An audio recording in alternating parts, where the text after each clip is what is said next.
to the Collaboration Webinar Series 2 with the theme Strengthening Internationalization of Universitas Padjadjaran through Collaborative Online International Learning or COIL program. My name is Nadia, and it is my great honor to serve as your Master of Ceremony for today's event.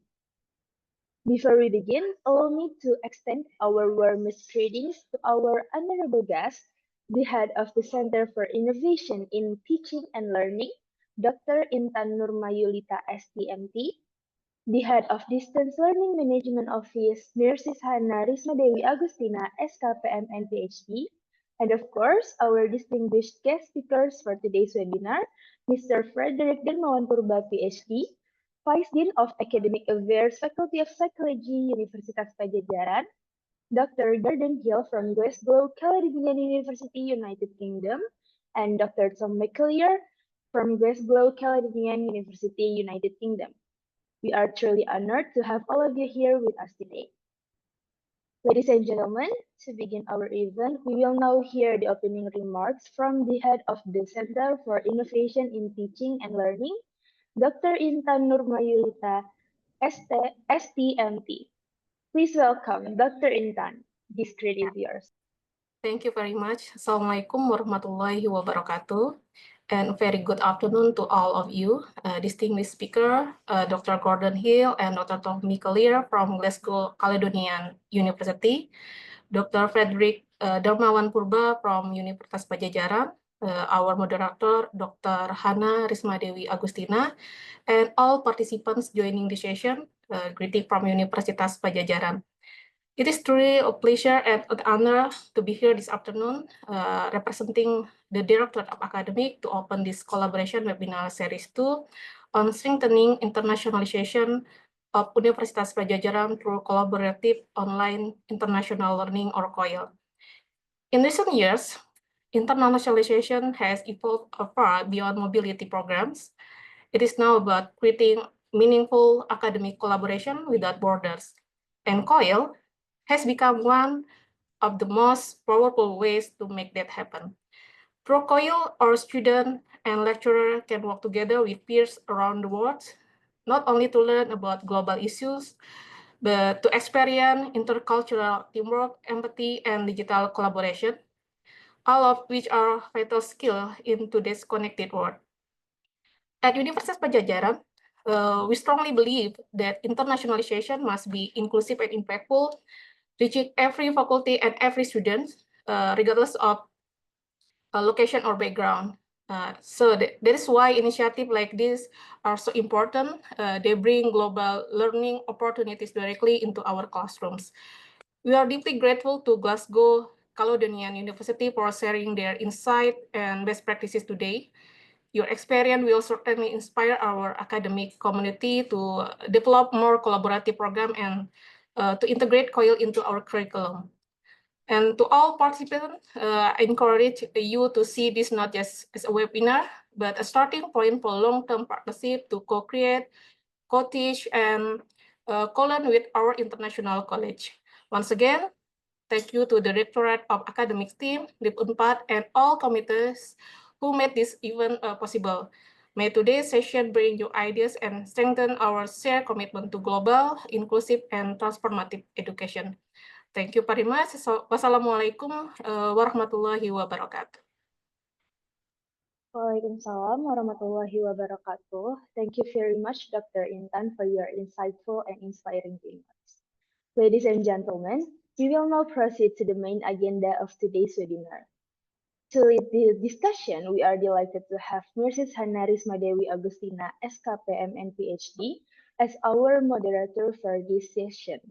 Before we begin, please allow me to briefly introduce our moderator.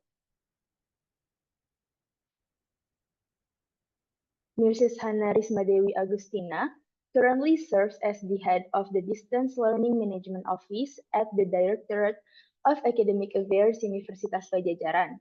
She is also a full-time lecturer at the Department of Fundamental and Pediatric Nursing, Faculty of Nursing, Universitas Padjadjaran. Mrs. Hana earned her Bachelor of Nursing from Padjadjaran University, her Master of Nursing from Monash University, Australia, and her Doctor of Philosophy in Nursing Studies from the University of Nottingham, United Kingdom.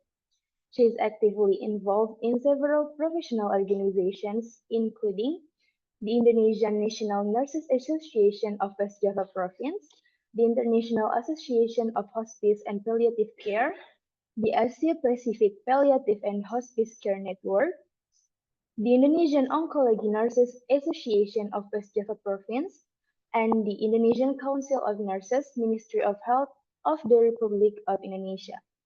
With such an outstanding academic and professional background, we are very honored to have her moderating today's session. Ladies and gentlemen, please welcome Nurses Hana Risma Dewi Agustina to lead the webinar. Nurses Hana, the screen is yours. Okay. Thank you very much, Nadia. Bismillahirrahmanirrahim. Assalamualaikum warahmatullahi wabarakatuh. Good afternoon, ladies and gentlemen, Ibu Bapak semuanya. We are very happy to see you again in the next webinar from Director of Academics. Particularly today, we will talking about best practice, how to implement collaborative online international learning or COIL.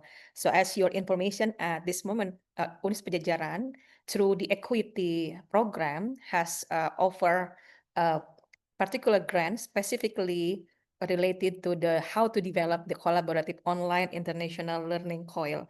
And today we have a very lucky because we have some expert and also practitioner who work with the collaboration international through several international grant from especially from the British Council.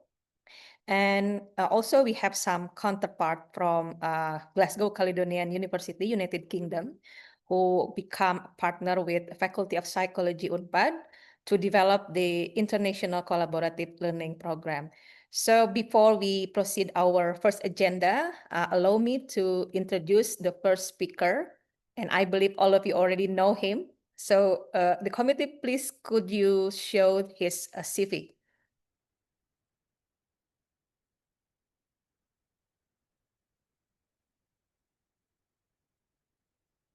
Okay, the next speaker, the first speaker, not next speaker. The first speaker is from a Faculty of Psychology. Okay. Professor Dr. Frederick Dermawan Purba from the Faculty of Psychology. He is well known as Vice Dean of Academic and Student Affairs, and he responsible as a lecturer and also researcher from Faculty of Psychology, UNPAD, and he has been doing so many research, particularly in the area of quality of life. And he also as an active member of the scientific researcher at the Europe COIL Research Foundation. And he has also some other activities focusly on developing the international learning program. So without further ado, we call with greatly and warm greeting to Frederick Dermawan Purba, PhD. He will present about his experience and his team from Faculty of Psychology, how to develop a collaborative online international learning, especially with the support from international grant.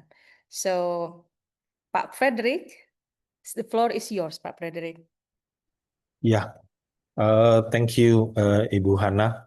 Warm welcome, everyone. I hope my voice is clear enough. It's now currently raining hard in Jatinangor, and unfortunately, Gordon is not here yet because I think for him, raining is like everyday life there in Scotland and UK in general. So I will present as requested by Ibu Hana our experience in submitting and obtaining a grant from British Council that leads to, I think, two things. I will explain later. One is the preparation for our faculty to starting international undergraduate program. That's the main aim, the first one. And the second one is to start with what what we called COIL later on. So please bear in mind that the COIL program is not yet finished, but it is still under preparation. We will start with I think one course this or next semester, and we will continue not only with GCU but also with other universities. And I'm very happy that I call it my not assistant, but my assistant Grace is also here, because I have to acknowledge that she's the one who made a lot of this proposal, activities, even the presentation today looks wonderful. Let me share my screen. And yes. Yeah, can you see it now? Like the picture of Gordon and Monica there, so with director. So we title as being request like the strengthening internationalization of Universitas Padjadjaran through COIL. As I mentioned earlier, that we wanted to start international undergraduate program, and the as a faculty, we almost start. Also, will start next year in August. A double degree program, a master program with University Kebangsaan Malaysia in Malaysia in health psychology. So it is now being prepared. But when our previous dean, Professor Zahratul Hinduan, Ibu Rosi, then had the opportunity to submit a proposal from British Council, that we aim at that time, because the master program is almost there. So we aim, okay, let's start to prepare the IUP for the bachelor program or undergraduate program. So then the two can become, like we can prepare the two programs hand in hand. So let me start a little bit about why internationalization matters. I think everyone in UNPAD knows this. We need to be competitive in global, in global, we need to be competitive, not only compared ourselves to other Indonesian universities, because UNPAD is now one of the top, let's say, 10 of Indonesian universities, but we have to be against our Asian universities or even global universities, so the whole world. And I think 10 years ago or 20 years ago, when I was still a bachelor degree student, what we were prepared to after finish our study is to work in Indonesia only. But now our graduates should be able to work everywhere. It could be distance work, or it could be they can go everywhere.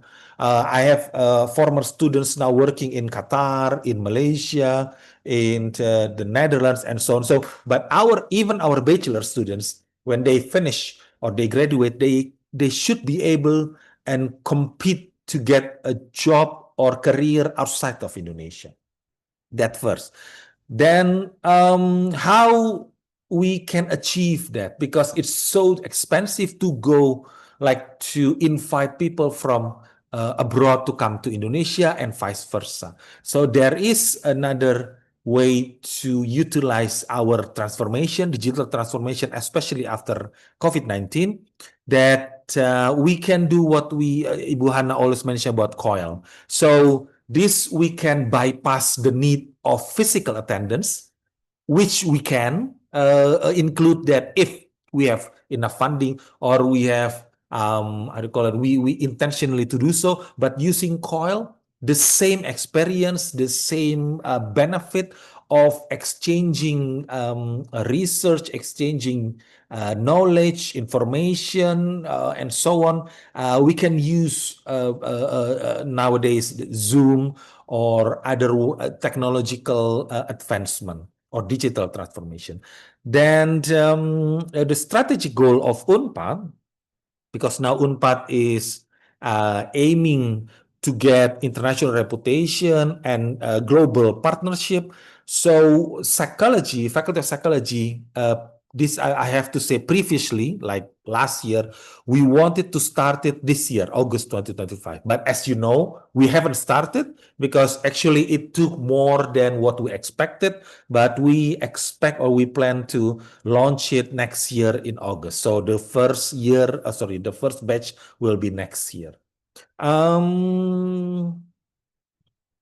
Then there is an opportunity. There was an opportunity for at that time Ibu Rosi as the dean to submit a proposal via that's provided by British Council, and with collaboration with GCU, whom UNPAD has already a great, I call it a great collaboration before.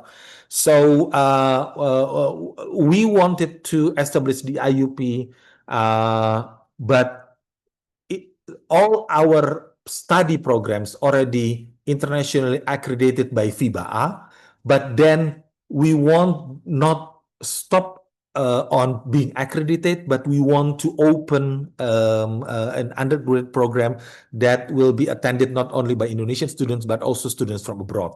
That's why one of that is to start an IUP international standard. Later on, the curriculum not only accredited by FIBA, but also according to British Psychological Society. So then when our bachelor student graduated, they can continue their master or even their professional psychology education in the UK. So that's one thing that we want to do. Then that's why we align our curriculum with the British Psychological Society. I'll discuss about it later on. And then when we have the IUP, when we have the collaboration, and also when we have the a double degree with Malaysia, let's say, it will enhance our academic reputation and attract international students. Because if I remember correctly, that there are some international undergraduate program in, let's say, Gajah Mada or Universitas Indonesia or other universities, but most of, let's say, 90 to 95% of their students are Indonesian students.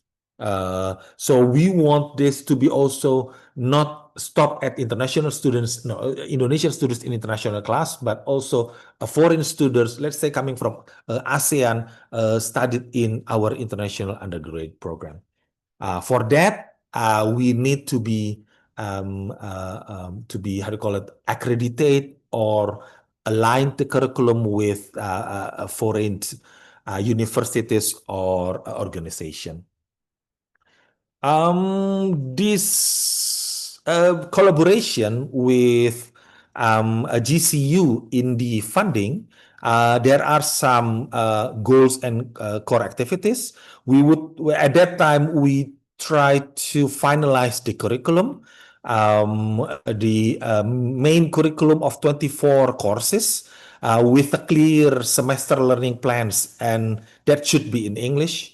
Also capacity building to train our lecturers, or especially those who will teach in IUP or in a double degree, about how academic English and pedagogical innovation training, let's say flipped classroom, problem solving models, and so on and so on. We estimated at that time 40 lecturers will join the capacity building. We would like also to implement virtual mobility like COIL and join online teaching with GCU or with other partners. The quality assurance, that's why we collaborate with a BPS accredited external examiner. So then I mentioned earlier that our graduate can go to UK and continue their study in master or even take a professional course to become a psychologist there. And in long-term goal, we would like to have staff and student exchange, like their student and their staff teaching here for one semester or even more, and vice versa. Our student also goes there. let's say a little bit about GCU. GCU has extensive experience in transnational education, and previous collaboration is both university work together to get British Council grant on disability inclusive education. If I'm not mistaken, Ibu Erli and Professor Fahmi were the PIs of that collaboration. I think it went well. Then there's already a lot of continuous communications, research collaboration, and academic staff mobility. The two team leads that work with us are Dr. Gordon Hill, the project lead, and Dr. Monica McNeil. Dr. Gordon Hill is from the Faculty of Nursing, just like Ibu Hana, and Dr. Monica McNeil is from Faculty of Psychology of GCU, so very similar with us in the Faculty of Psychology, UNPAD. And some expected outcomes, immediate expected outcomes is the launch of IUP, which unfortunately we cannot do now, but we aim to do it next year. The skills and confidence to teach in international setting. We aim also for joint courses, exchange program, and BPS curriculum. We hope that our students can access international curriculum.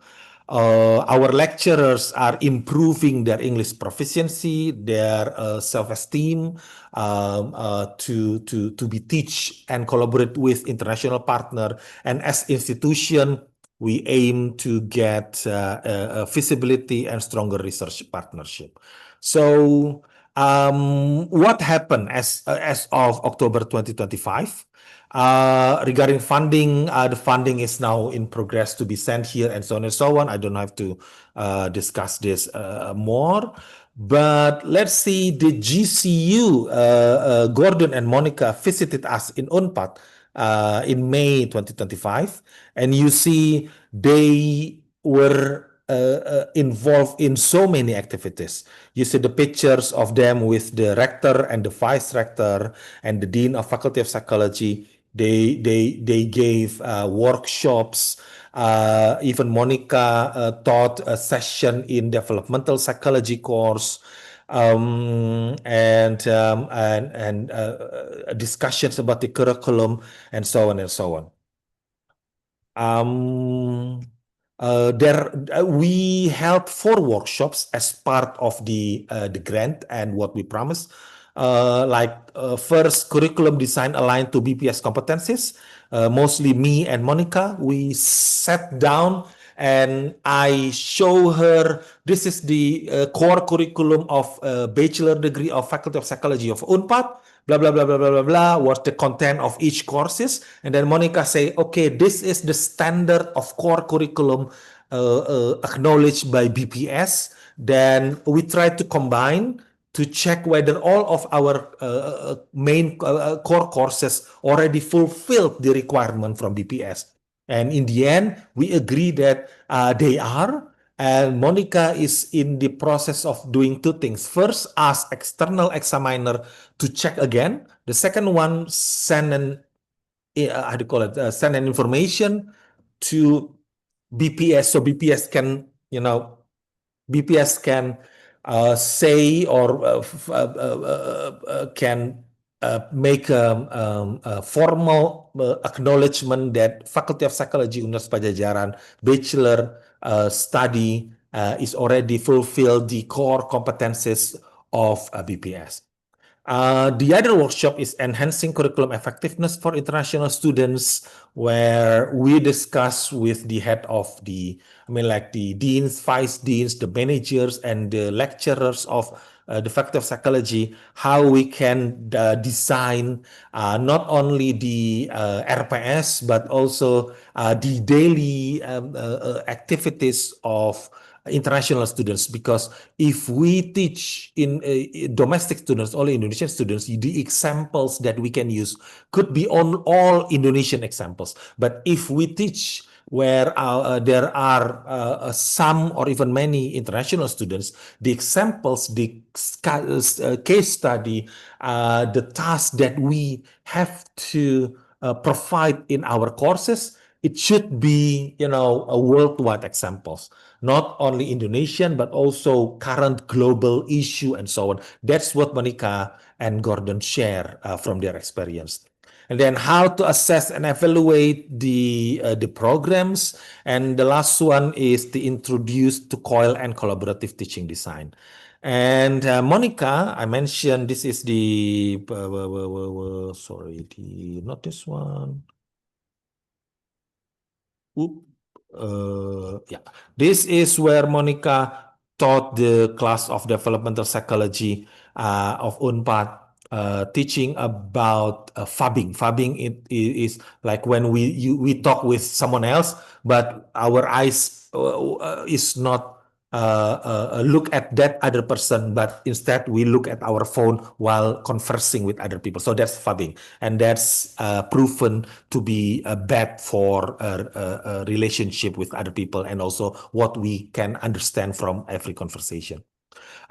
There's another additional benefit. I think Grace not put it here previously, but I think this is also very good that we have a good, I think Monica and Gordon had good experience while they were in Bandung. Kreas itu ya, kapan datang sini, ditunggu sekali ya. Mohon maaf, ada yang bocor ya. Terima kasih sudah meluangkan waktu untuk Mohon maaf, ada yang bocor, Bu Lucy. Ya, So I saw Gordon here, and Gordon already gave like a love reaction. So this is very, very fruitful experience for Gordon when at that time Persib Bandung won the Indonesian League as the champion, and they are like, have to walk for more than 2 or 3 kilometers to go back to the hotel with all the Persib supporters. And then when there's a formal celebration, they were joining a lot of people there. So, and then they went to Tangkuban Perahu, and then you see this one is when Gordon becoming a very Scottish person, wearing his kilt, if I'm not mistaken, and this is the farewell dinner that we had. So I think that's a good personal experience that we provide, and hopefully that gives more personal touch of what we had during that collaboration. The output, so we have the program mapping, series of workshops successfully implemented. There's a lot of podcasts and seminars, formalized collaboration. Then the remaining activities that we are now is some English proficiency training, and COIL and IUP teaching, and design of joint courses. I will explain a little bit about the COIL project. This is going to be held by Monica in her course of developmental psychology, and our vice dean of resource, the second vice dean of Ibu Afra in her biopsychology course. So there are like 2 project topics. First, early childhood stress and brain development. They will explore how early adversity affects neurodevelopmental, and so on and so on. They will use Padlet or Flipgrid, and they also will have another topic of sleep and screens in young people. Because the effect of screen time on sleep, circadian rhythm, and cognition. They will share between the 2 universities about their experience or their research and their knowledge and their experience regarding these 2 topics. And there are like some structure 2 weeks via Padlet, and then the benefits, they're going to have like asynchronous and inclusive participation, and the experience of our students to be work together with GCU students, and sharing about and knowing about other cultures or other other countries' experience regarding the 2 topics. And the leads will be Monica and Afra. I think that's all from me. Well, I'm happy to answer or discuss during the discussion session. Ibu Hana. Thank you very much, Pak Frederick, for interesting sharing. Because as I know that you have extensive work with the GCU, yeah. Anyway, while we're waiting for Gordon, Gordon and Tom has still preparation to join with us. I think They maybe are if here. for the Gordon is here. Q&A, yeah, Yeah. Gordon will join, and he's in preparation because now is a daylight saving started. So it's 1 hour clock back. It's still early in the morning for them. Anyway, so for the Q&A we are open. Maybe we can use bahasa Indonesia, Pak Frederick ya. So feel free. No problem. Ya, mungkin untuk pertanyaan pertama, Pak Frederick, dari saya dulu sebagai sambil menunggu dari audiens. Silakan Ibu dan Bapak nanti kalau ada yang ingin bertanya terkait dengan pengembangan COIL atau IUP yang sekarang sedang diproses oleh tim PAPSI, dipersilahkan. Oh, ya, ini udah ada Dr. Sofiati Dian.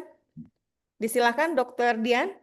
Ada yang ingin ditanyakan, boleh langsung on cam dan on mic saja. Belum, Ibu Hana. Oke, baik sambil menunggu. Mungkin barangkali ini yang paling krusial nih Pak Frederick, karena ini kan pengembangan untuk IUP-nya menggunakan grant ya, dengan tadi yang TNA.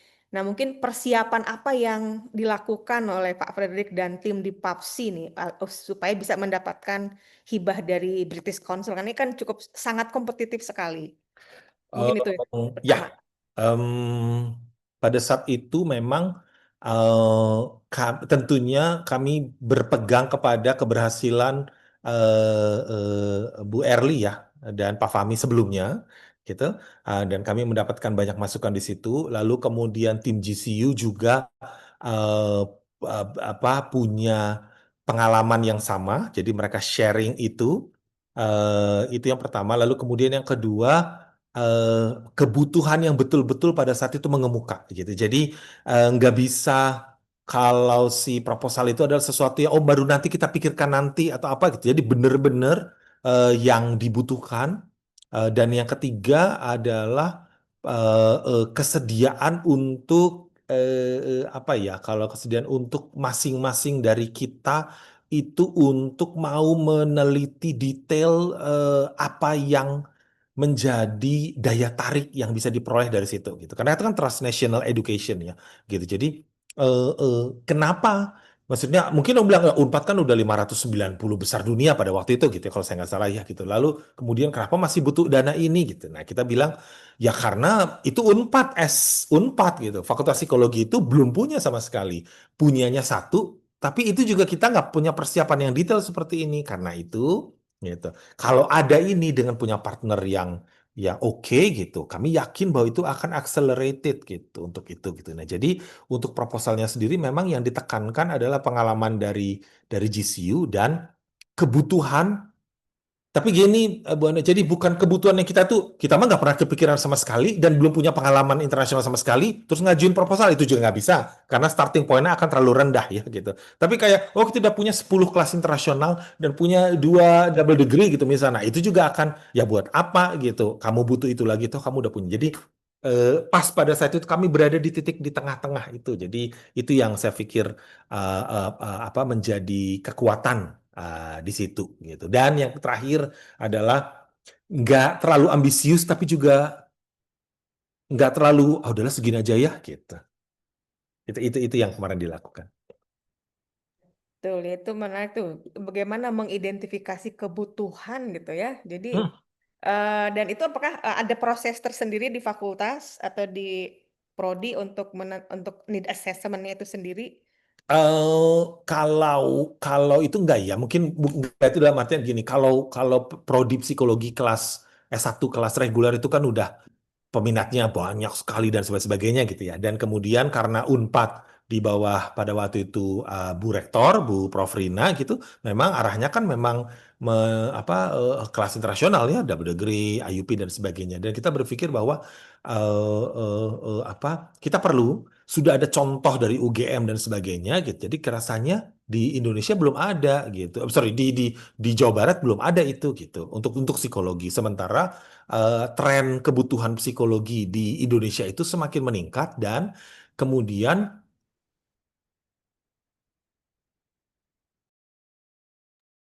Halo Pak Frederick freeze ya. nantinya selesai dari S1 ke apa namanya ke luar negeri gitu.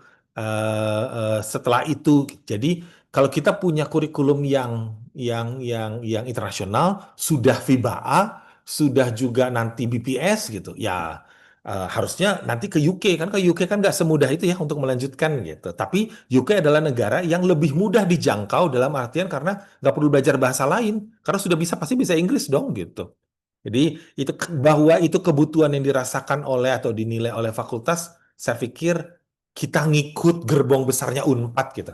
Nah, tapi tadi kami udah akreditasi FIBA-A. Kalau tadi sama sekali belum akreditasi FIBA-A dan nggak punya pengalaman apa namanya persiapan double degree dengan UKM, saya juga nggak akan berani mengajukannya. Gitu. At least experience untuk yang international collaboration Ya, itu ya mungkin itu yang ya, ya, perlu di apa di nurture dan juga yang dikuatkan portofolionya yang ya, bagus ya, benar, benar. Frederick Dan ya. dosen-dosennya kan kami juga saat ini cukup banyak yang sedang sekolah, tapi yang sekolah itu setengahnya ada di luar gitu. Jadi kita yakin kalau nanti mereka selesai, mereka adalah orang-orang yang juga akan bisa mengajar di IUP maupun kelas internasional lainnya gitu. Ya. Nah, tadi ada yang mencatat yang terkait dengan ada alignment kurikulumnya dengan BPS ya. Dan itu kan asosiasi profesinya psikologi yang Ya, di sana ya, ya, yang di UK. Nah, itu prosesnya bagaimana? Mungkin boleh bercerita juga. Mungkin bisa jadi insight untuk yang lain, Pak Frederick, yang mungkin punya Nah, planning, yang ada jadi pendidikan profesinya. ya, nah sebenarnya yang dihitungnya S1-nya. Hmm. Jadi BPS itu punya standar kalau pendidikan bachelor itu dia harus punya kalau saya nggak salah ada 7 core competencies. Gitu. Hmm. Jadi tentang developmental psychology, tentang research dan sebagainya ada 7. Yang lainnya mah tambahan. Gitu. Ini sama seperti kalau di kami Himpunan Psikologi Indonesia dan AP2TP Asosiasi Penyelenggara Pendidikan Tinggi Psikologi kan Indonesia. Jadi ada kurikulum minimal yang harus dimiliki, gitu bahan kajian yang harus dimiliki. Nah, karena biasanya kalau memang ternyata itu tidak terakui atau tidak ada, mereka yang mau ngelanjut ke sana menjadi psikolog atau S2 itu harus datang ke sana, lalu kemudian nanti akan ada proses lagi ngecekin udah dia belum, ini udah belum apa belum gitu. Nah, kalau sudah udah pernah dilakukan dan Monica itu punya pengalaman dengan University di US, University di mana gitu. Yang dilakukan adalah itu. Jadi dilihat kurikulum kami yang utama plus beberapa mata kuliah pilihan, lalu kemudian kontennya ini, oh ya udah checklist saja gitu ya. Oh ini udah memenuhi 7 core kompetensi ini. Nah begitu dia udah dapat itu, lalu kemudian nanti dia akan panggil satu examiner, baru kemudian diajukan ke BPS. Keuntungannya adalah kalau udah ada sertifikat itulah nanti dari BPS, ya tadi anak-anak itu bisa lulus kemudian melanjut ke GCU gitu atau universitas lain di UK dan mereka sudah dianggap memenuhi itu gitu. Jadi nggak perlu lagi penyamaan, penyetaraan atau apa gitu. Itu harapan kami. Tapi sekarang masih diproses. Ya, itu yang paling penting ya. Jadi bagaimana itu recognize juga di negara Ya, orang gitu ya. Karena selama ya, ini kan pasti mahasiswa kita tuh ada sebagian yang pendidikan profesi, misalnya di keperawatan itu ketika mereka mau melanjutkan mau atau essay jadi praktisi di sana harus ada mengikuti lagi ya, matrikulasi apa betul, gitu betul. ya. Kalau ada itu tadi Hmm. harusnya sih enggak. Hmm. Dan Ya. langkah beran selanjutnya adalah kami mau juga soal profesi. Karena waktu itu kita bertanya-tanya soal profesi psikolog klinis gitu atau psikolog apa gitu. Nah kalau di sana nanti gimana? Lalu kemudian bisa jadi ya tadi kami samakan apa namanya itu setarakan lah gitu ya pendidikannya agar mereka bisa datang ke sana dan nggak ya mungkin tetap ada perlu yang dilakukan tetapi nggak sebanyak itu gitu kurang lebih gitu. Iya. Nah, mungkin ini untuk yang TNA ini, Pak Frederick, apakah dari British Council ini akan ada buka lagi nih grant yang serupa? Nah, saya kurang tahu ya. Mestinya mungkin karena gini tiap tahun beda judul gitu. Kalau yang kemarin disability kan 2 tahun yang lalu disability, tahun yang lalu itu adalah transnational education. Mungkin tahun ini atau tahun depan sudah beda lagi. Tapi rasanya British Council selalu membuka gitu. Dan untuk itu kayaknya perlu mumpung I think like we have a good collaboration with GCU. I think Gordon and colleagues from GCU can update what will be the invitation or grant opening from British Council for next year. Then we can discuss it or plan it with, I don't know, it could be other faculties of Unpad, Yeah. or other directorate of Unpad, but they usually know better than us here in Indonesia. So if you have a good collaboration already with GCU, I think you can you can ask them to tell us what will be a hot topic for next year by British Council. Ya, ya. So, memang kulunya adalah memang we should have the collaboration with the Yes, indeed. UK University first. Yeah, Wah, and you have one because you are graduated from there. I have none. But so Gordon and Monica or GCU was my first close collaboration with a formal university or faculty. I have colleagues with research from UK, but not a formal one. So if you have one, then I mean, like you can build on that for not only for your faculty but also for yourself or even for Unpad as a university.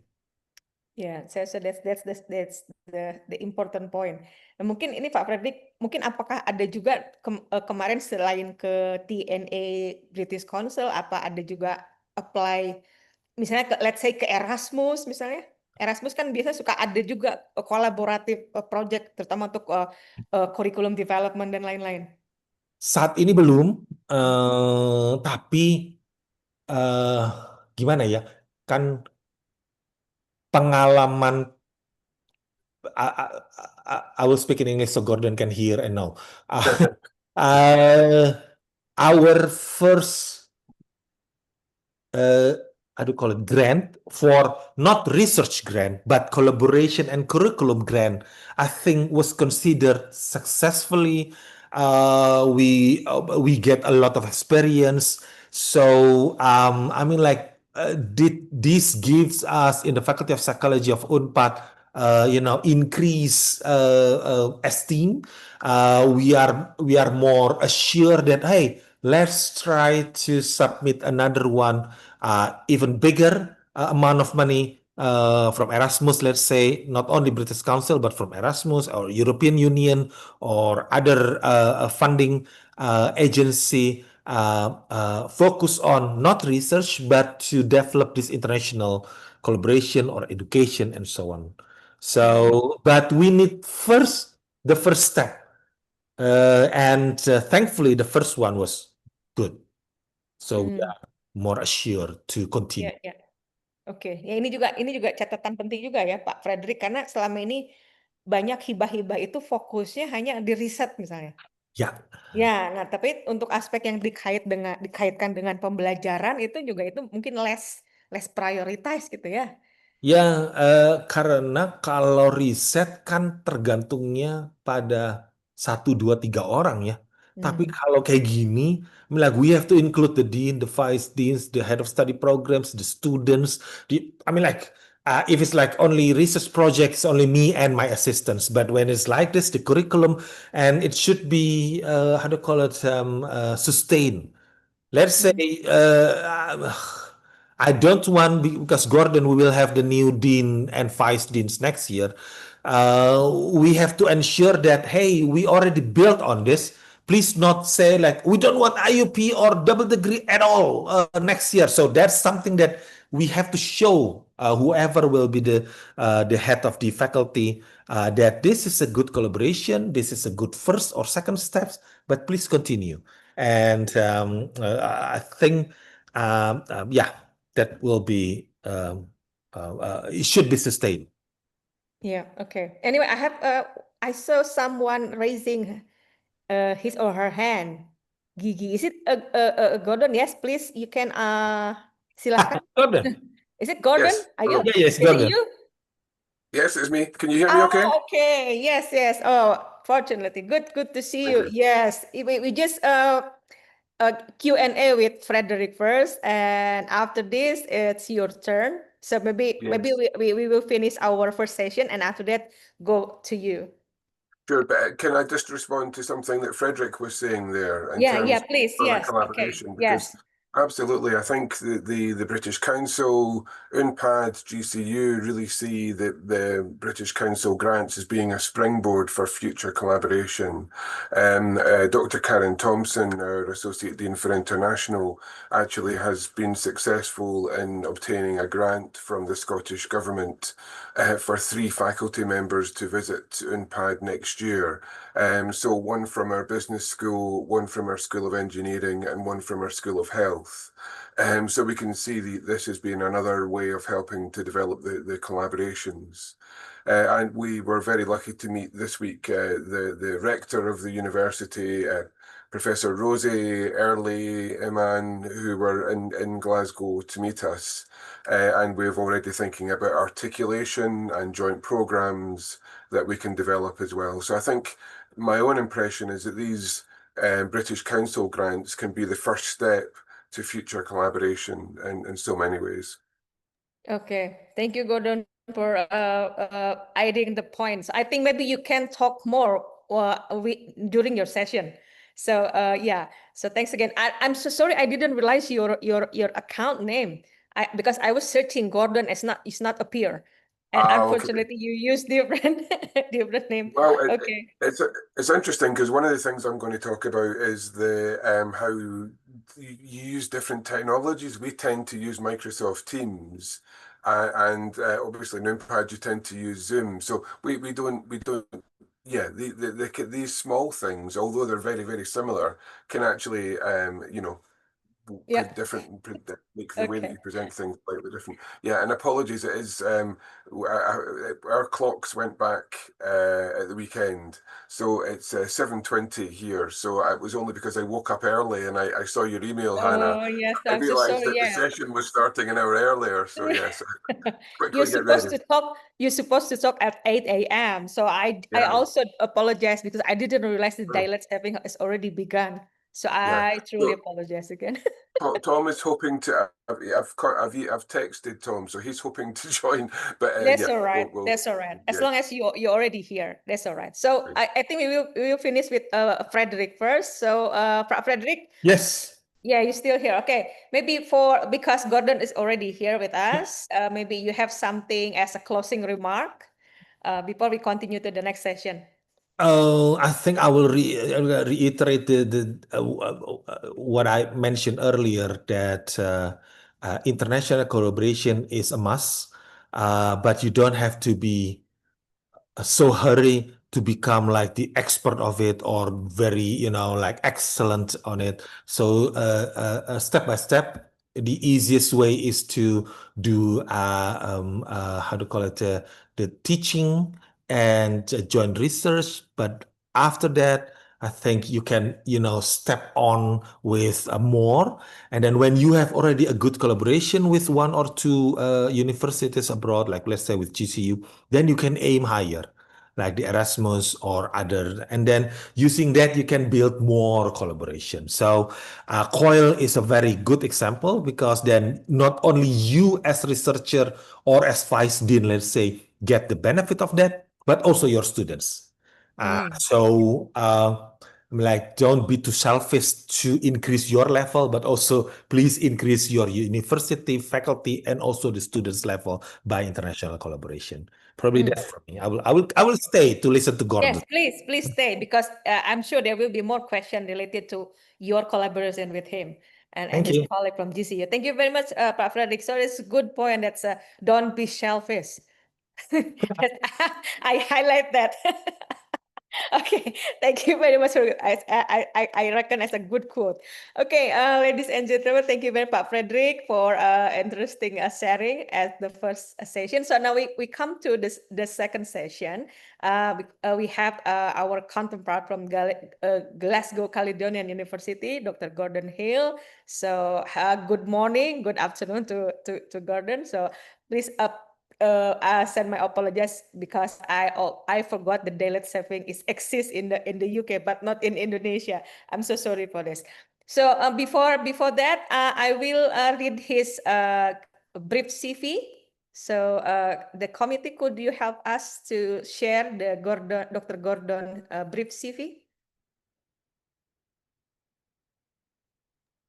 Okay. So Dr. Gordon Hill, he's from Glasgow Caledonian University, and he's currently serving as the director of WHO Collaborating Center for Nursing and Public Health Education.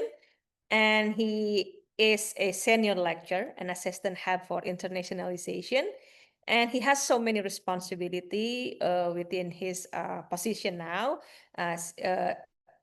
Beside that, he's become the director of WHO Collaborating Center, and he also is a young associate professor at Edith Cowan University, Australia, and he also experienced as a nurse, an associate nurse manager in clinical research facility in Edinburgh, and he also has other important works in the Royal College of Nursing Research Society Steering Committee.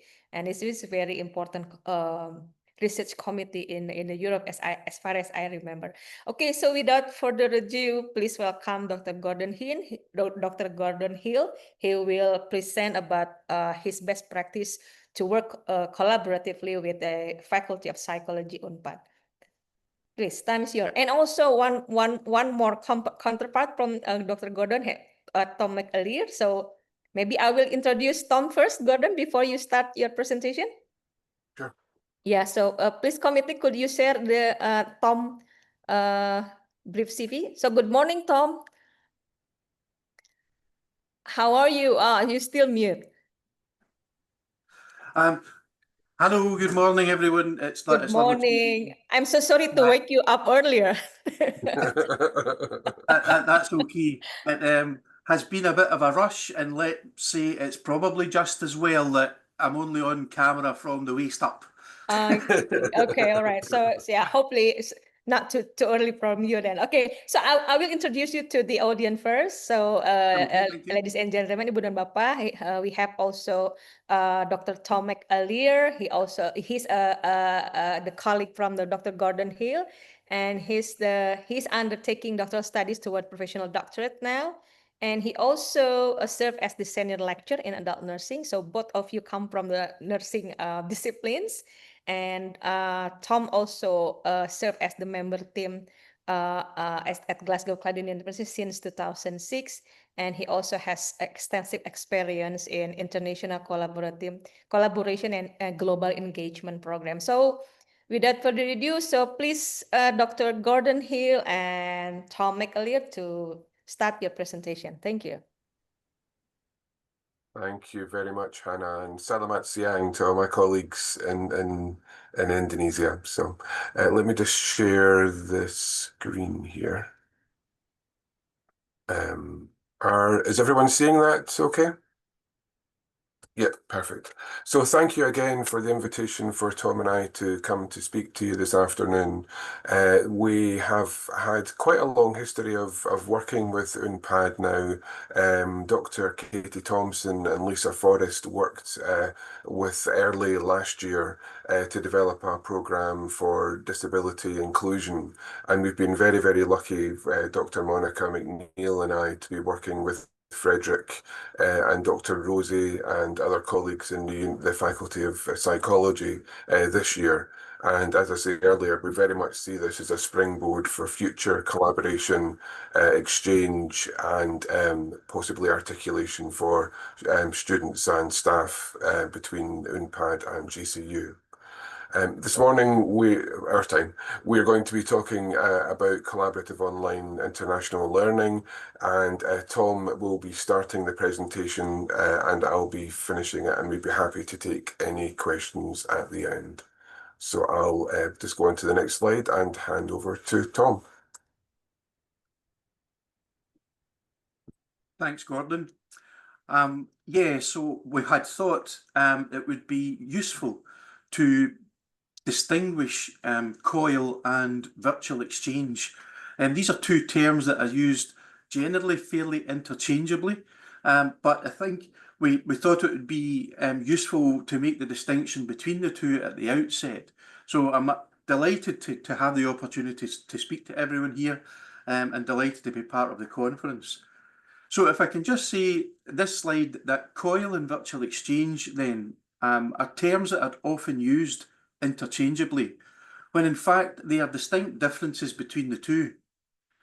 I have a particular interest in virtual exchange and its potential for developing or improving students' intercultural competence through participation in short, structured online activities that enable participants to explore and compare cultural influences on the design and delivery of healthcare practices, and all of this across international borders.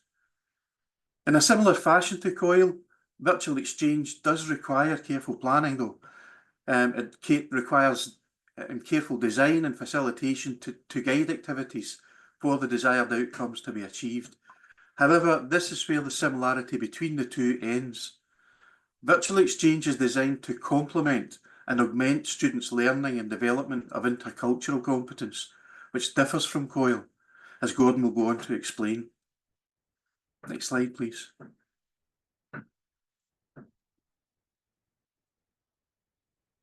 So there's a range of terminology that has evolved and been applied to virtual exchange over the years, including telecollaboration, virtual mobility, online international exchange, globally networked learning, and exchange 2.0.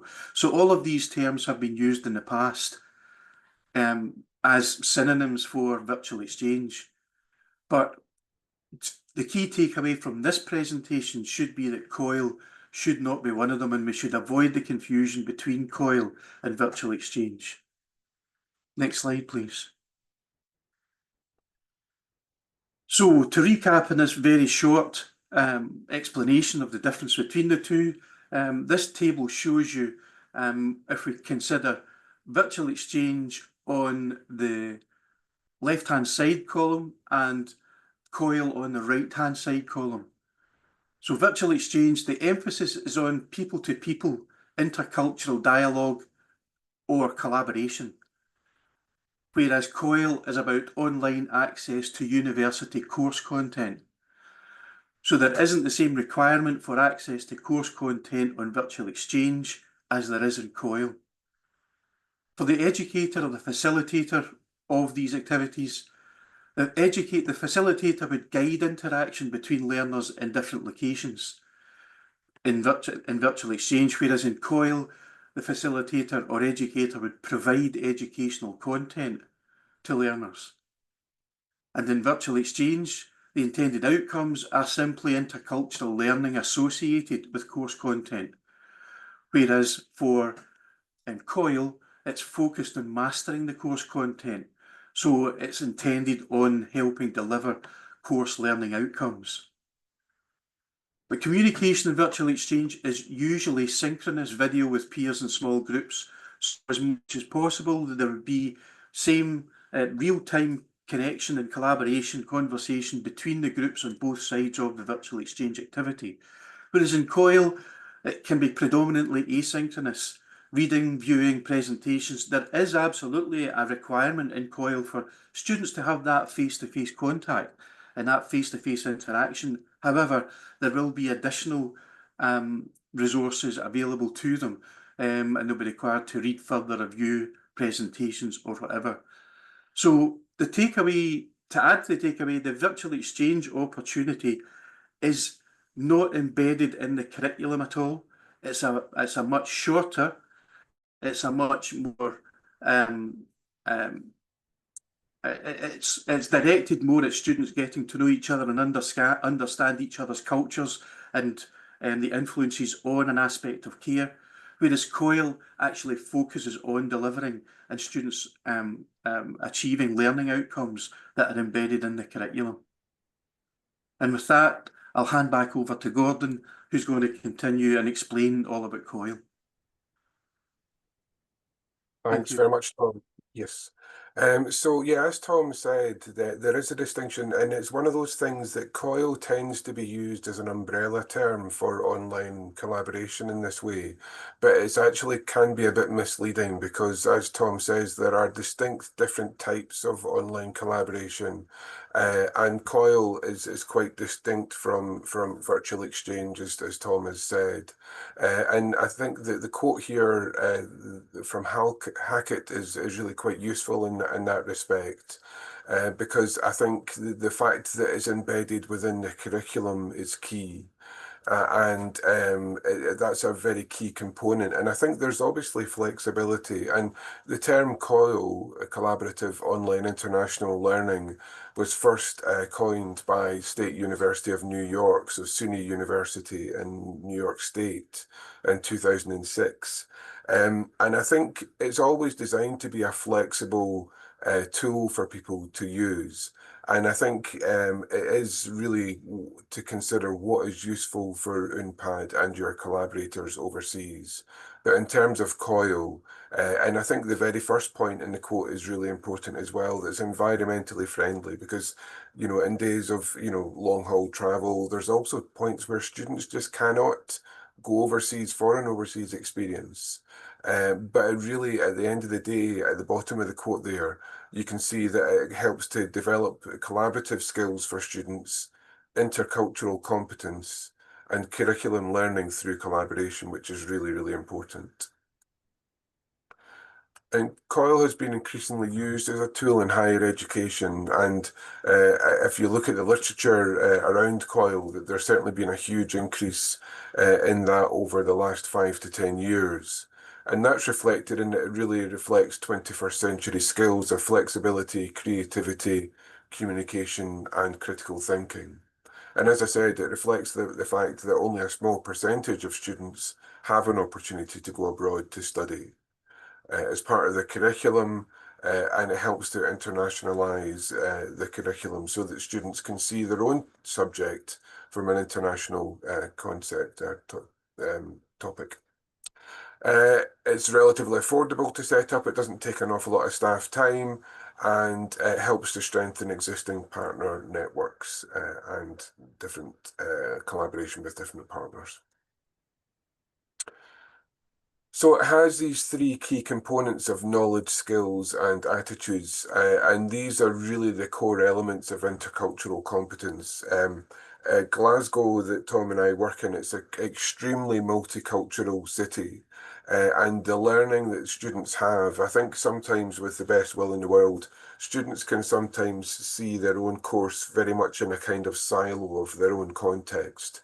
But when they see how the same course is being delivered, or the same content is being delivered in different countries, it tells them, you know, that the fact that perhaps the core literature might be slightly different, or that the cultural considerations are different in different countries as well.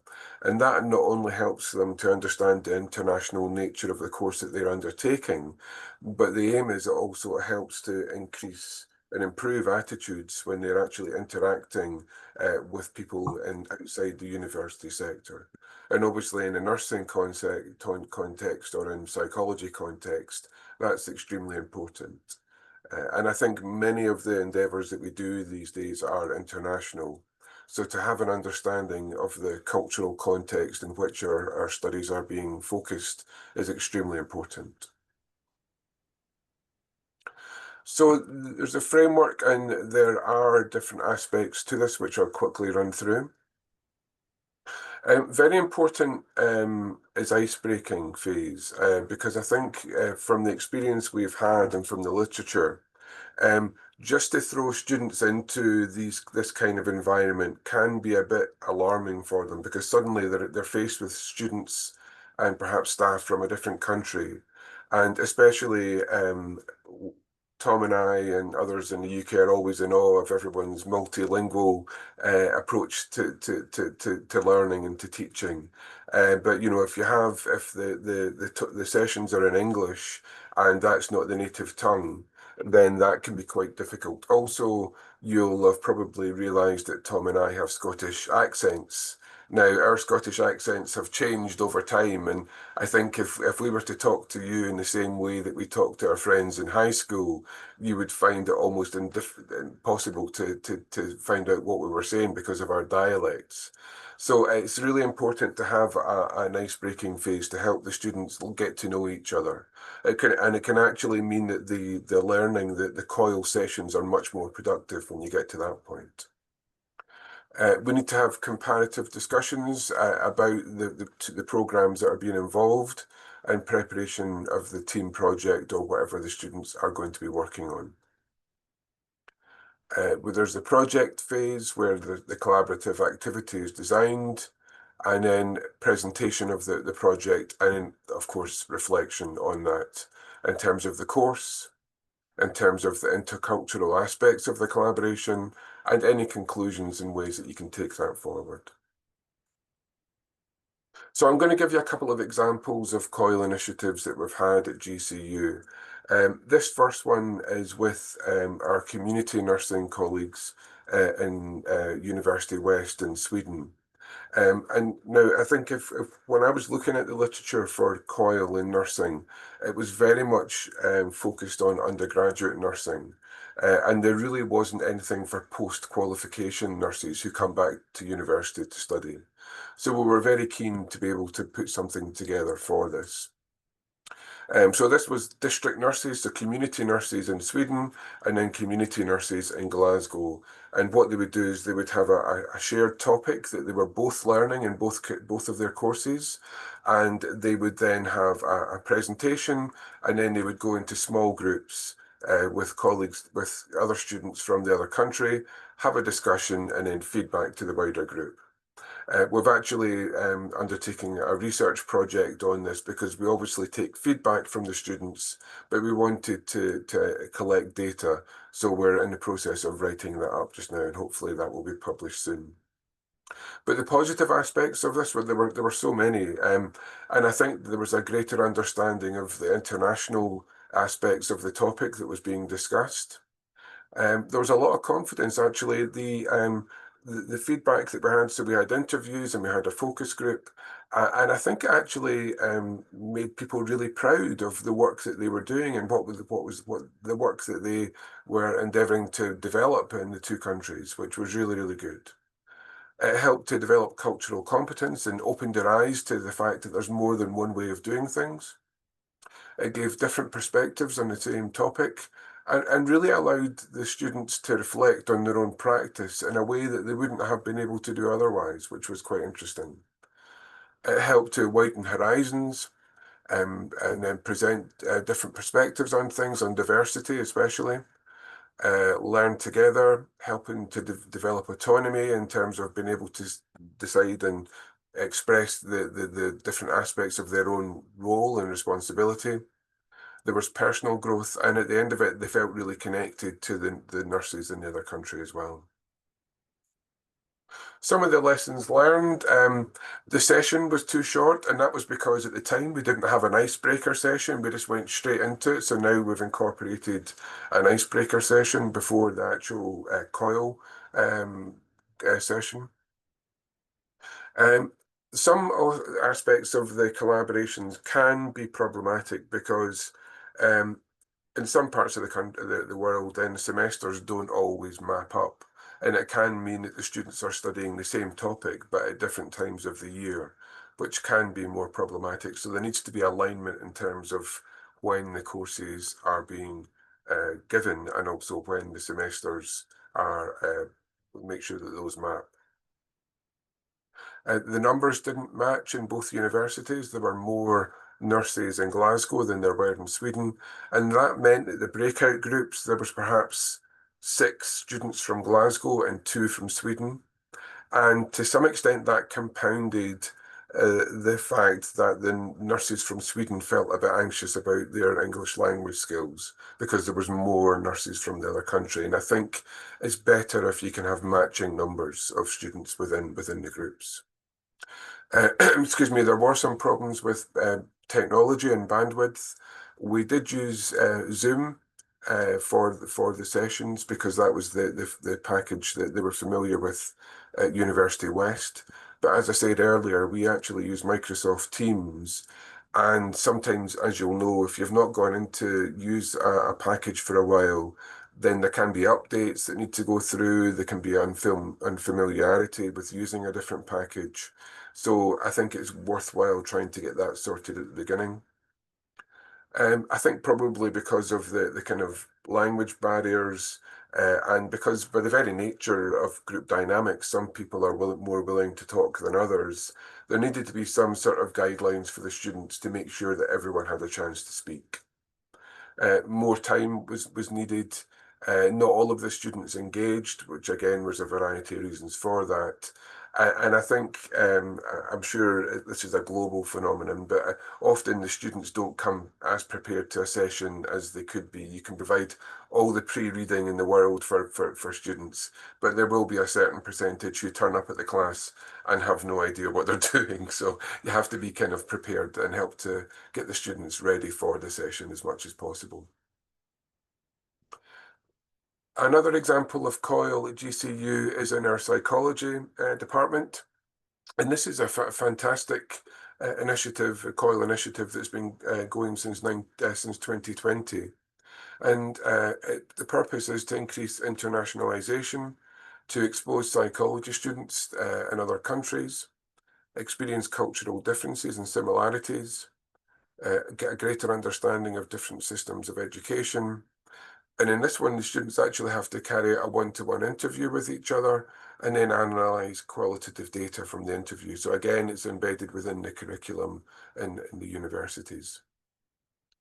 And the 4 universities that are involved in this are GCU in Scotland. There's the University of the Balearics in Spain. There's Abdullah Gül University in Turkey. And there's Universitas Greifswald in Germany as well. So there's 4 universities, and again, 4 different languages that would be the predominant mother tongue for these students. And there's about 100 students every year that are involved in this and are voluntary for students to join. I mean, I think sometimes these can be embedded within the curriculum and can be compulsory.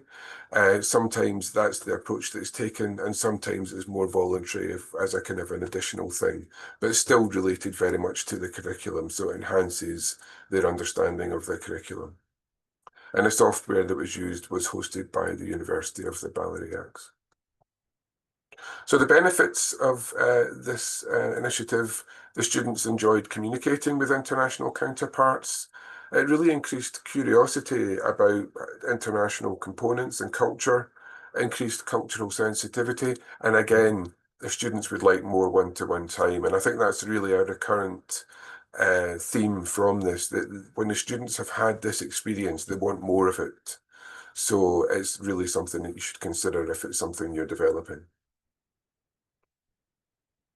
But what some of the lessons learned, and I think this is because of the student numbers, it actually took quite a lot of time to be able to connect the individual students together so that they found that there was greater automation. If they could find a package that would do that automatically, then they would have found that much, much easier, because I think that did take a lot of time to do that, and that did fall to one of the academics. And the process is useful for an introduction and encouragement of students, and actually has led to more interest in studying abroad. So again, it can be a precursor to help the students to just get an idea of what international experience might be. So how do you go about setting up a COIL or a virtual exchange? Very much use your own networks and exchange partners. I think it's so much easier if it's a university that you already have a relationship with.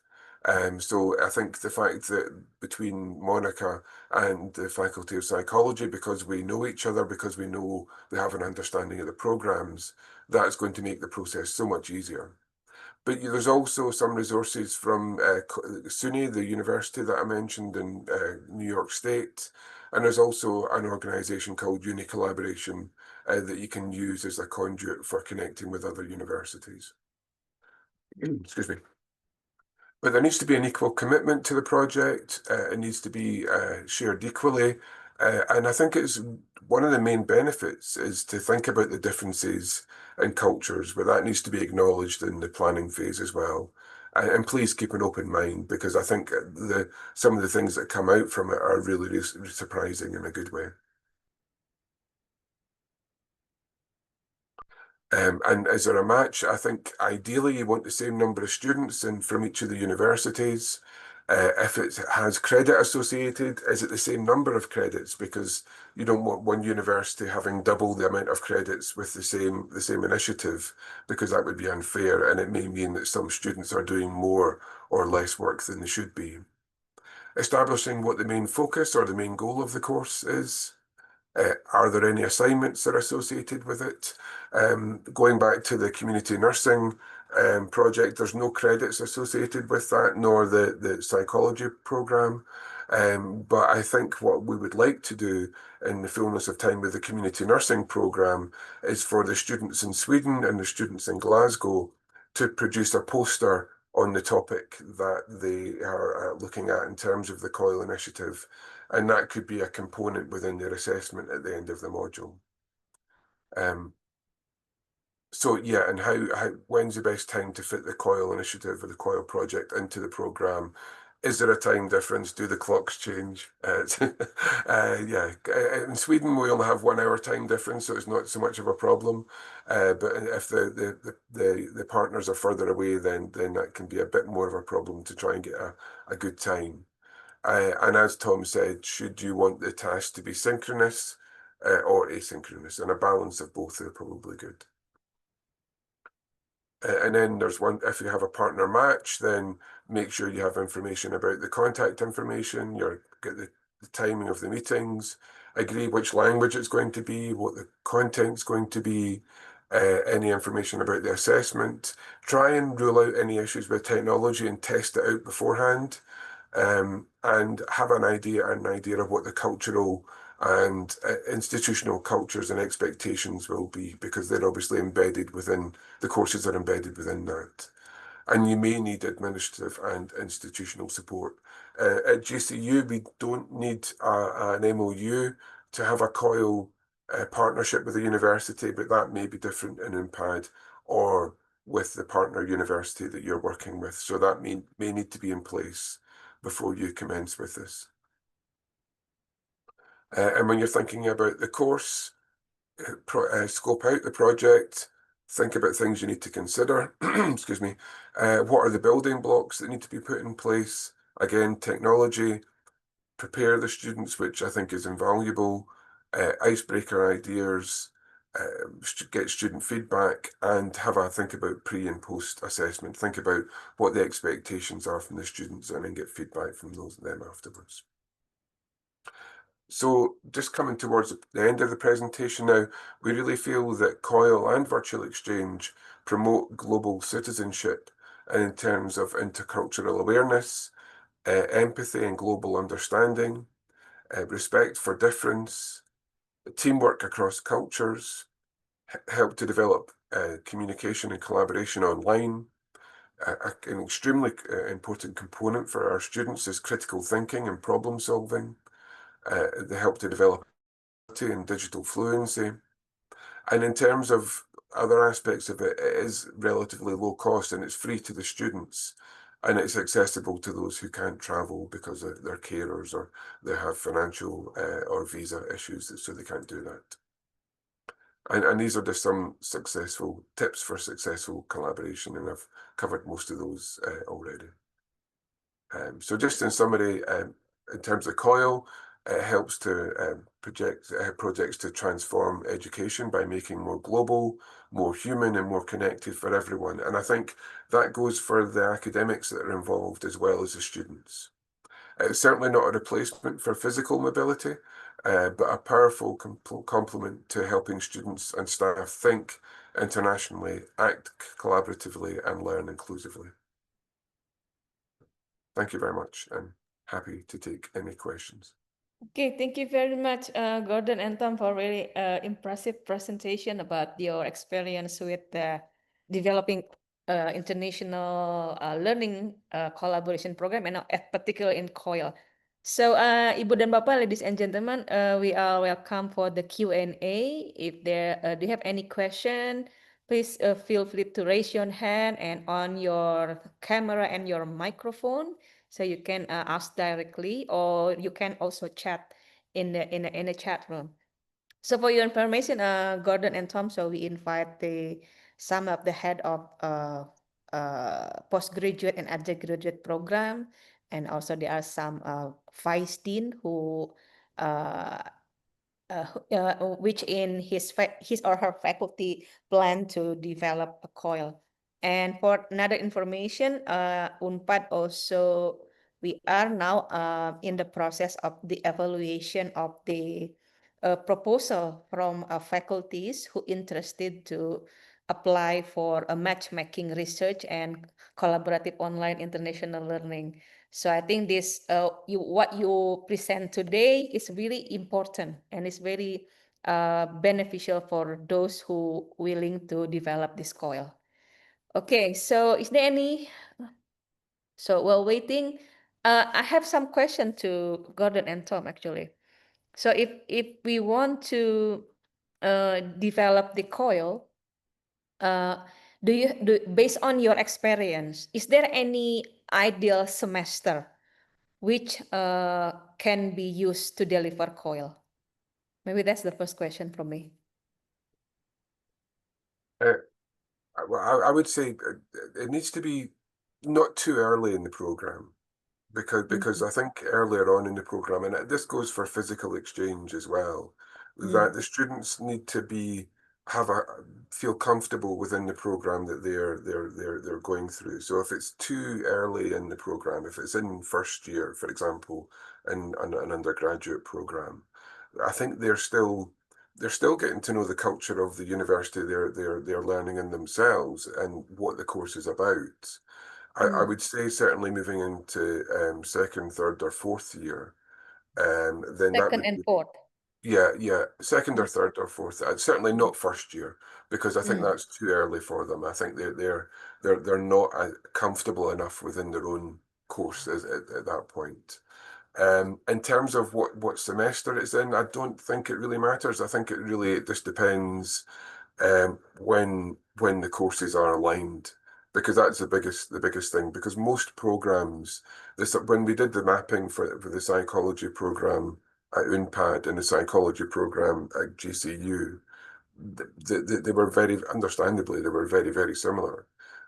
However, when each of the topics were being delivered didn't always match. So that's more important, that the actual, when the topics are being delivered within the programs, that those match. Yeah. So Tom, how about in terms of virtual exchange? Yeah, in terms of virtual exchange, I would probably, not probably, but I suggest that students from even first year could engage in virtual exchange, because virtual exchange doesn't have the same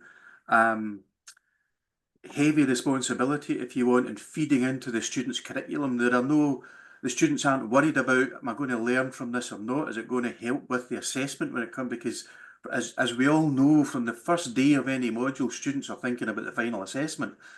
Whereas virtual exchange is designed, it could be a short 4-week activity.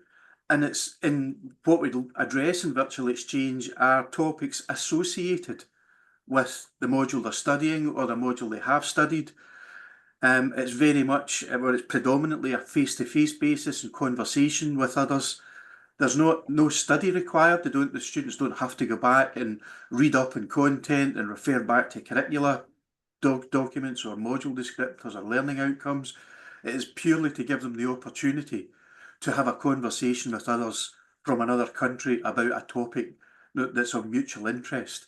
And that may or may not feed into the module. For some of them, It may for some of it, it won't, but it certainly won't be detrimental to their studies. So I would say in the other side, the whole sort of more casual framework for virtual exchange can be engaged even in first year, and that may encourage the students then when they move into second and third year in their COIL projects to be more confident in engaging in those. Okay, so I mean the virtual exchange is more casual, so that's the clue. More casual compared to COIL. Yeah, it's not embedded in the curriculum.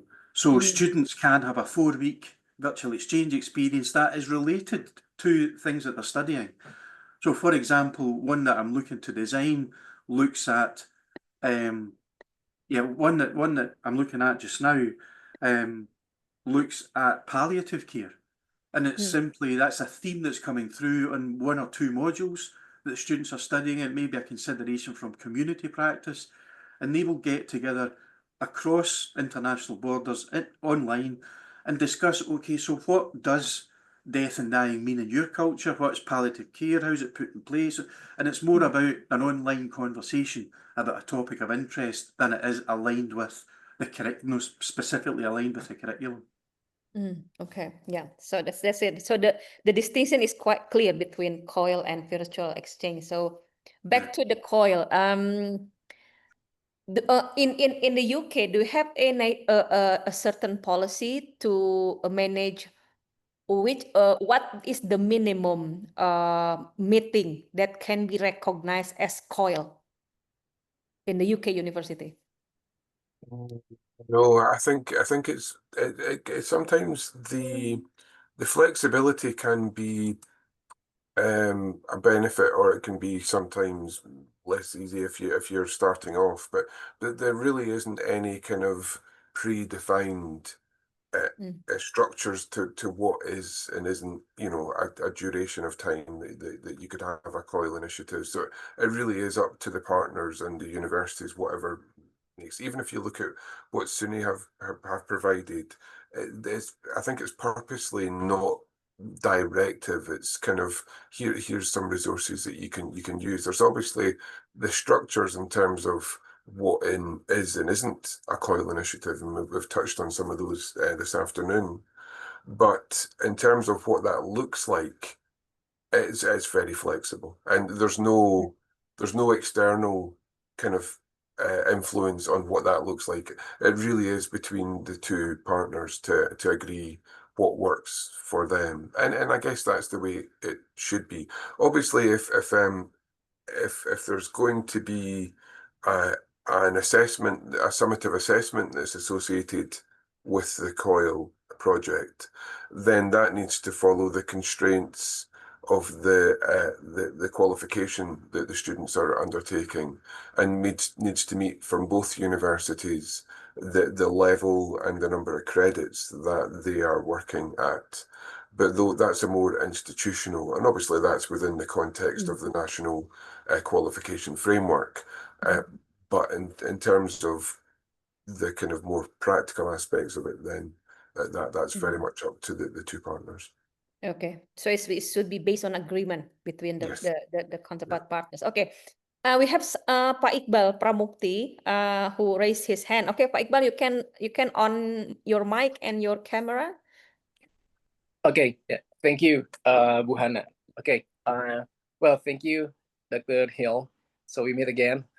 Nice to meet you. Good to see you again. Yeah, last time we met in the in UK when I attended the conference in the Newcastle. So it's a great presentation. So I have a question about the COIL. I've read the journal about the COIL that actually the COILs there will be 2 types of COIL. The first is like the host who conduct the COIL will be the more dominant, and the second type is like the host and also the counterpart will be like equal. So I just wonder what do you have any strategy when we are going to do the to implement the COIL that how to say I would like to conduct the COIL, but it should be balanced between the host and also the counterpart. however, because in my experience, I've been conducted COIL for 2 years with some university in Japan, but in fact, as a partner, it's like we just like being a guest. So okay, we send student just being a guest.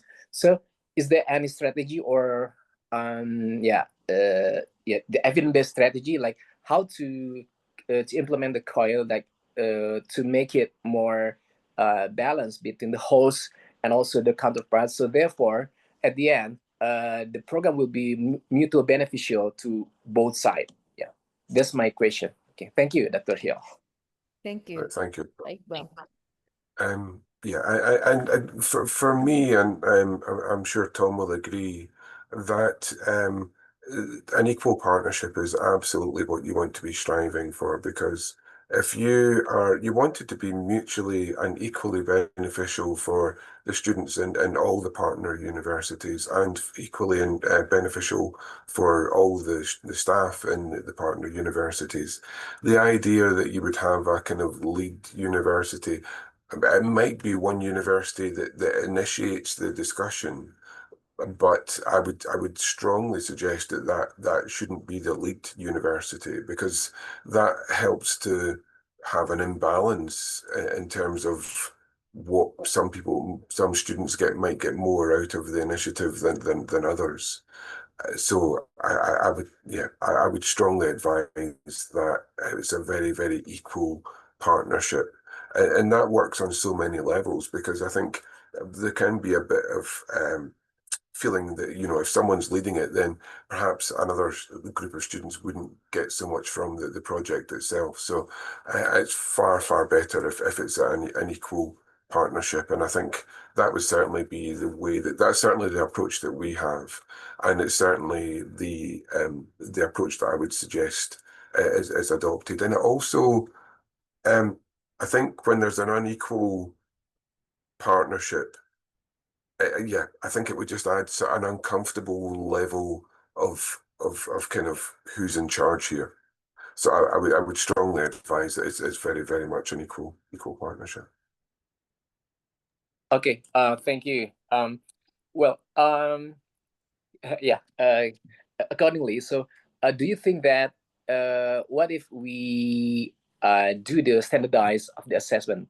Like, what I mean is, usually the role of the counterpart will be less, because they think that the impact on their student is less. What if we do, like, before we conduct the COIL, like in the initial process, we do the standardized, standardized for the assessment and for the how to say, like the mark, or like the grade, or the what will be given to the student. Do you think will it be work? Sorry, are you saying that I don't quite understand the question? So yes, one group of students will get an award and another group will not? Yeah. Is that, I mean that because I'm worried that at the end, the counterpart will be like as a passive part. They won't do more during the process. So just wondering, what if we do the to establish the standard passing grade in the beginning. So at the end, both sides should commit to fulfill this requirement. So at the end, like, for example, the both side will be like get credit from.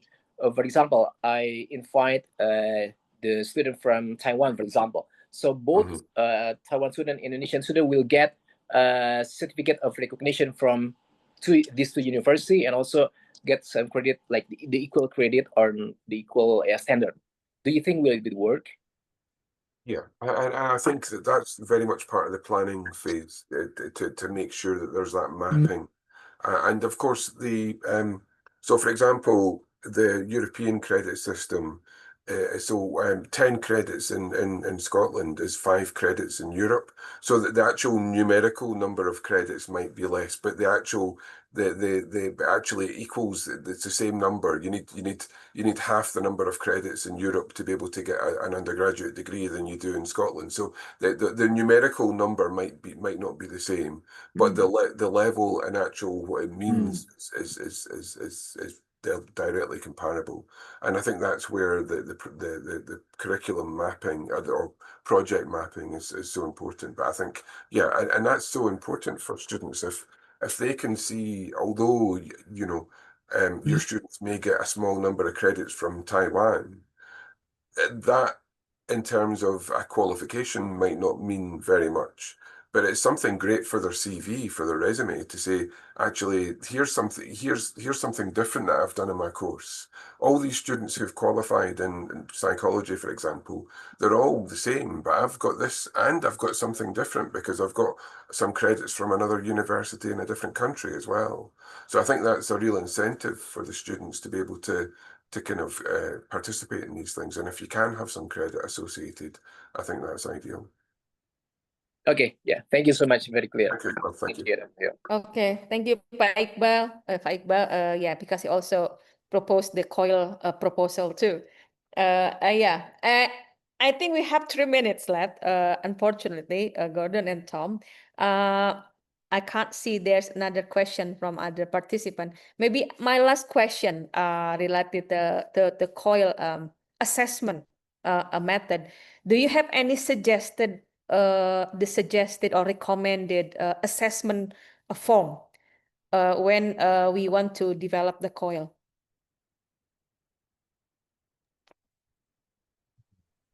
To Gordon, hello.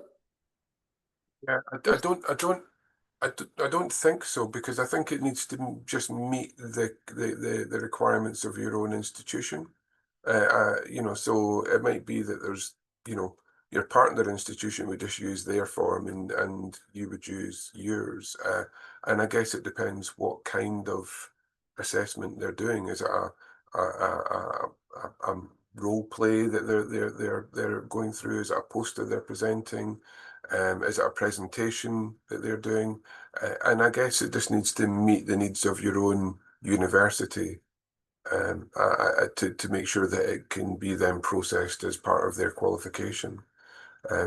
Tom has also had experience in terms of European Association of International, I always forget what the last one is. Tom, what's the last word? Education. Education. Yeah, of course it's education. I don't know, in terms of those discussions, I mean, what kind of shape, is there any discussion about the kind of assessments that can be associated with these kind of initiatives? No, there's no discussion about shaping the assessments. Those are really up to the two partners, in a COIL partnership, to decide on the assessment.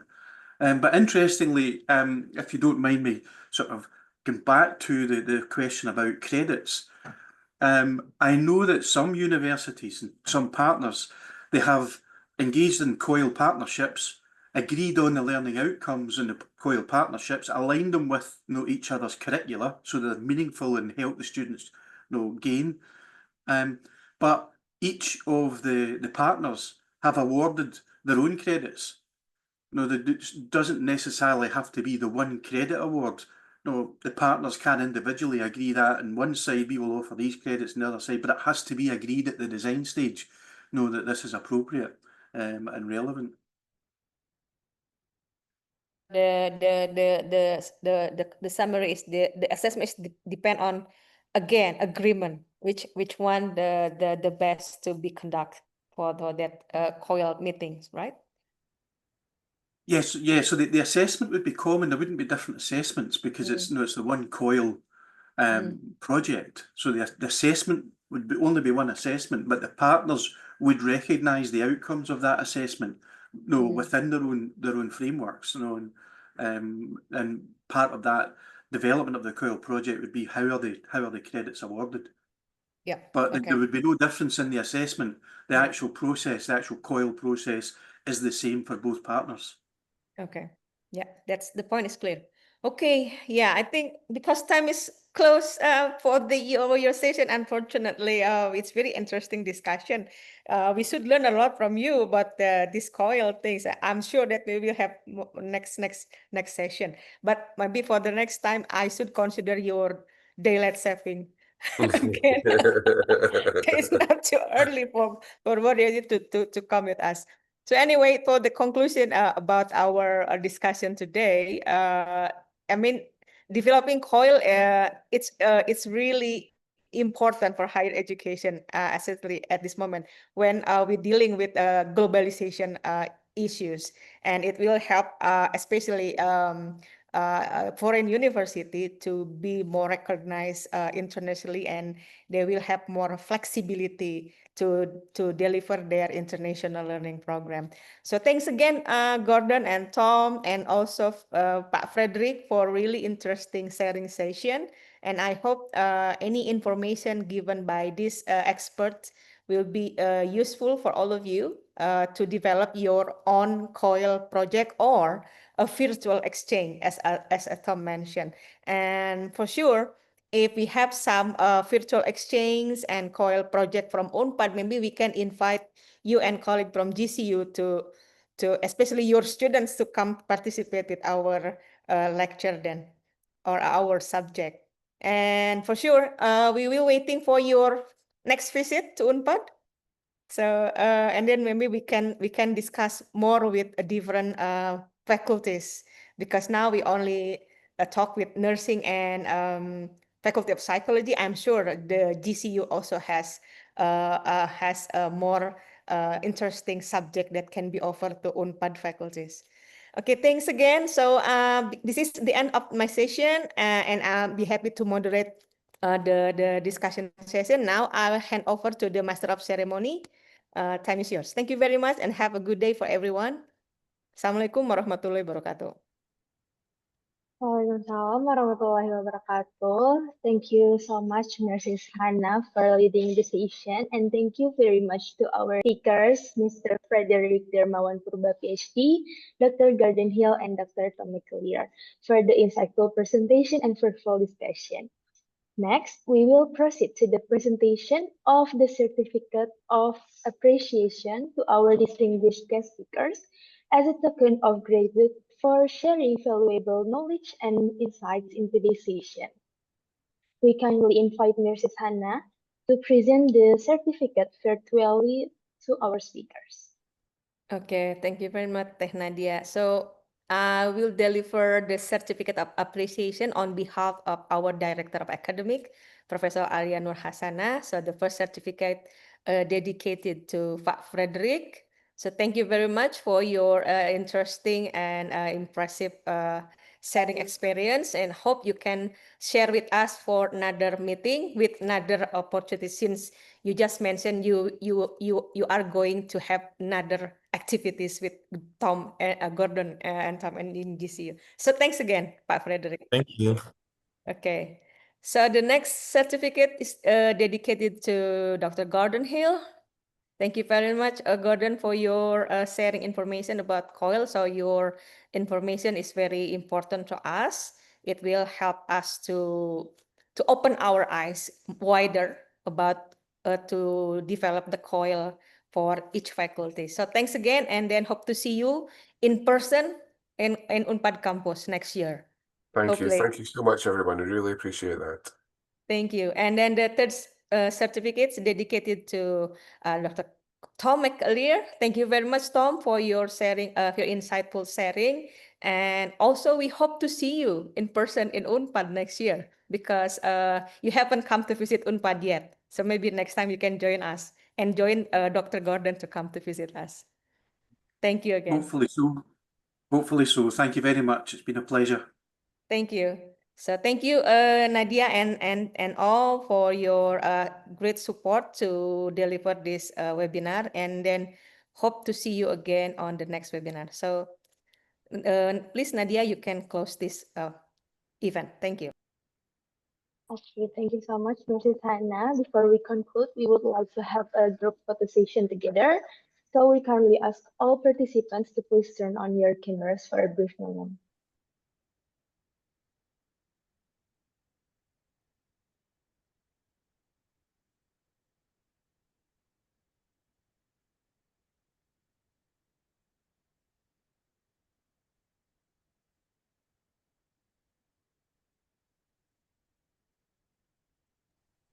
Alright, ladies and gentlemen, our documentation team will now capture several photos. So please keep your best smiles ready. On my count, 3, 2, 1. Okay, one more time. 3, 2, 1.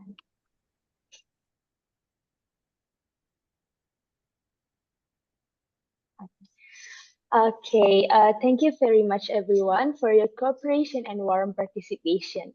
Ladies and gentlemen, we have now come to the end of the collaboration webinar series 2.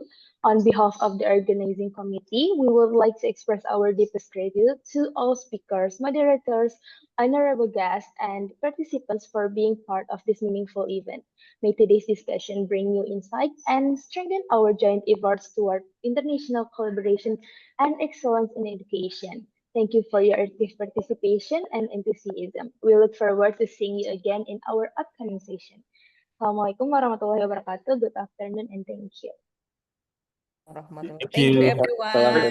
Bye. Yeah, have a good Thank you day. so See you much. Have a good again. day. Thank Bye. you. Bye-bye. See you. Bye-bye. Thank you.